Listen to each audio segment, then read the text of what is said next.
But that's the funny thing. Do you consider it sacred? So as I get older, do you see, I'm starting to learn. So grade seven, and what is when I actually started. My brain is actually is expanding. I'm learning more and more about myself and history and Black history.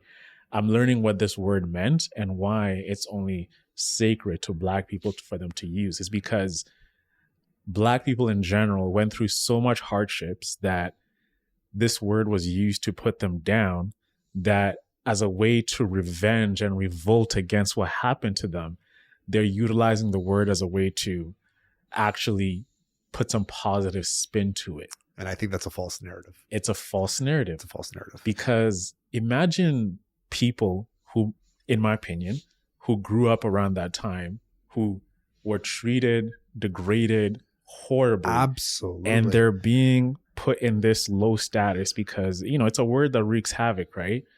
And now they come back and they see the way that we're using it. Like, in my opinion, if they came back and saw the way we're using it, they'll be like, are you kidding me? Yeah. Are you for real? Like, do you know what they did to us back in the day? And you're using this as a word of endearment, some sort of thing. It just doesn't really sit well with me. Yeah. So which made me start to question about this is like, that's why I say it's a false narrative. I think it's a way to continue to enslave you.